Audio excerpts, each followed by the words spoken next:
பாவமன்னிப்பு சீட்டு போட்ட உரிமை பெற்றது திருச்சபை. அப்போ அது வசூல் பண்ண வரும் திருச்சபையை கொலை செய்ய பார்த்தவர் தான் மார்ட்டின் லூத்தர்.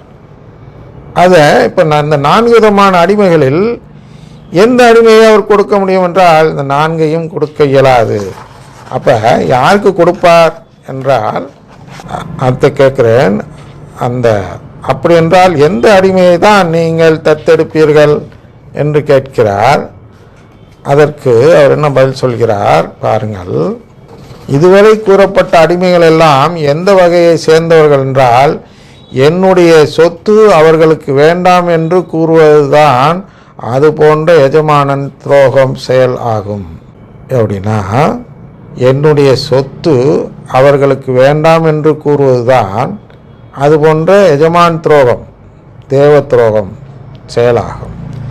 அந்த துரோக செயல் மூலம் சொத்து வேண்டாம் என்று தெரியப்படுத்துகிறார்கள்.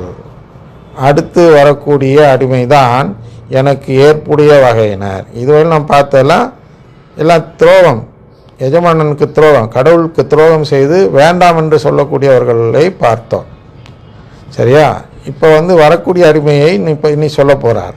அடுத்து வரக்கூடிய அடிமைதான் எனக்கு ஏற்புடைய வகையினர் ஆவார்கள். அவர்கள் யார் என்றால், தங்களுக்கு கட்டளையிட்ட பணியை செய்பவர்களாக மட்டும் இல்லாமல் எதிரி தம்முடைய ஆடுகளை பற்றி இழுத்து கொண்டு போய் மந்தையை சிதறடிக்கும் போது பாருங்க, மேட்ரு பேசணும். என்ன பேசணும்னா, இந்த பிரேசலாட் சொல்கிறவங்கெல்லாம் அது பெந்தகோஸ்து பாட்டு பாடுவாங்க, பிரேசலாட் சொல்லுவாங்க, இது மாதிரி பல விஷயங்கள் செய்வார்கள். இவர்களெல்லாம் நாம் திருச்சபை விட்டு வெளியேறிவிட்டார்கள். கேனன் லா 1364. அப்போ அதுபடி எக்ஸ்கம்யூனிகேட்டட். யோவான் 10:12 எடுத்து வச்சுக்கேன்.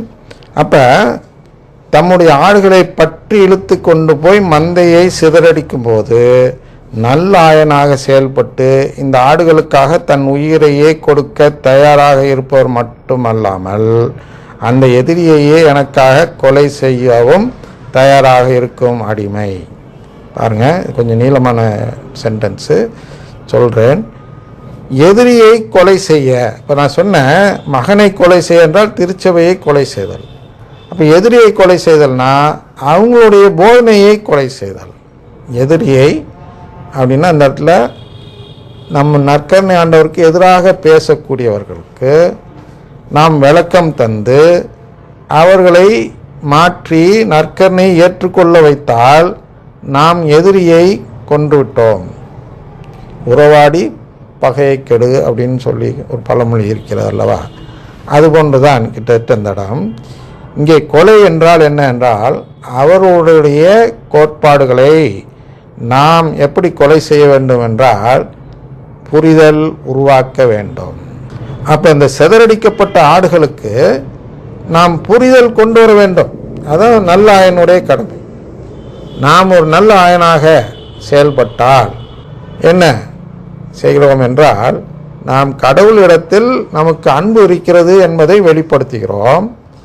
அதுபோன்று அன்பு இருக்கிறது என்று வெளிப்படுத்தும் செயல் என்பது அவரிடம் உறவு கேட்கும் செயலாக மாறுகிறது. அந்த கேட்கும் செயலை நாம் செய்ததும் நம்மை தேர்ந்தெடுப்பார். சரியா?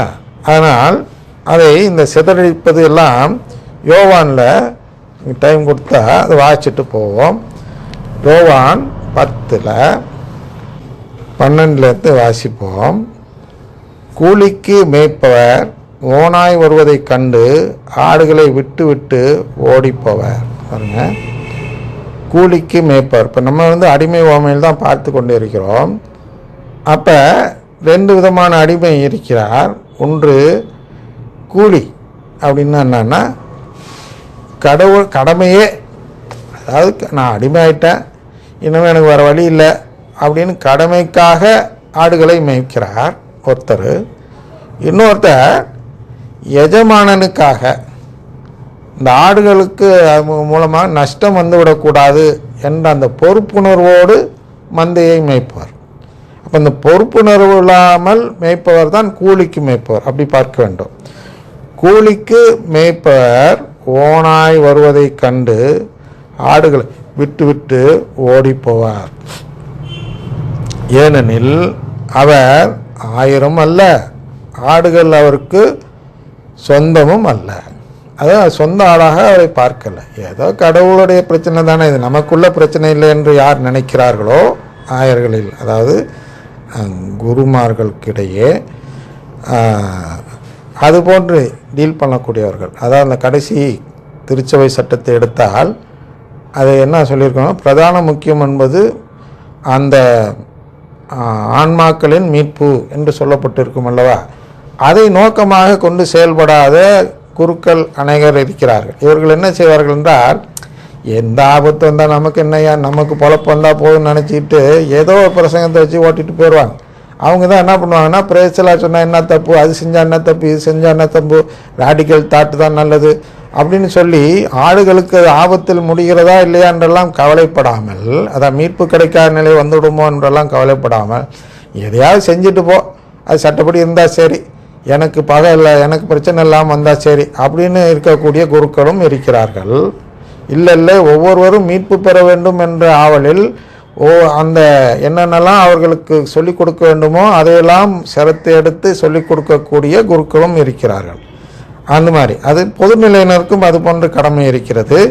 என்னன்னா, திருச்சபை வளர்வதற்காக நாம் பாடுபட வேண்டும் என்று நினைக்கக்கூடிய பொதுநிலையினர்.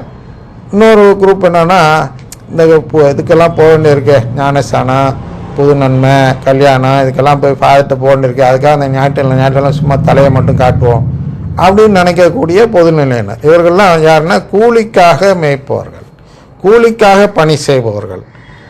அவங்கெல்லாம் அதை விட்டுட்டு ஓடிடுவாங்க பிரச்சனை வந்துச்சுன்னா. அதை வரமாட்டாங்க, பொதுநிலையினர் வரமாட்டாங்க. ஆயர்கள் குருக்கள் விட்டு ஓடிடுவார்னா என்னன்னா, கண்டித்து கேட்க மாட்டார்கள். உதாரணத்துக்கு பிரைஸ் எல்லாத்தையும் எடுத்துக்குவோம். இது தப்புன்னு தெரிஞ்சாலும் உடனே போய் அங்கே கேட்க முடியாது. அவர்கள் உடனே இவர்களை மதிக்காமல் போய் செயல்பட ஆரம்பிச்சுடுவார்கள். ஆனால் அந்த மதிப்பு போய்விடுமே என்ற ஒரு அச்சம் வரும். நம்ம திருத்தந்தையை பாருங்கள், இல்லை அவங்களுக்கு தெரிஞ்சது தானே, வந்தோடனே பார்த்தீங்கன்னா 2வது நாள் 3வது நாளே அது செய்யக்கூடாதுன்னு ஊரே எல்லாம் உலகத்தையே பகைச்சிக்கிற மாதிரி நிறைய அனௌன்ஸ்மெண்ட் வரிசையாக. ஏன்னா அவர் பயப்படலை. அவர் எப்படி இருந்தார், சொந்த ஆடுகள் என்று நினைத்து, இந்த ஆடுகள் மீட்பை இழந்து விடக்கூடாது என்று நினைத்து செயல்பட்டதை பார்த்தோம். அதுபோன்று மற்ற குருக்களும் செயல்படலாம். இதுபோன்று திருத்தந்தை சொல்லிவிட்டார் என்ற அடிப்படையிலாவது அதே தைரியத்துடன் செயல்பட்டால் ஒவ்வொரு பங்கையும் திருத்தலாம்.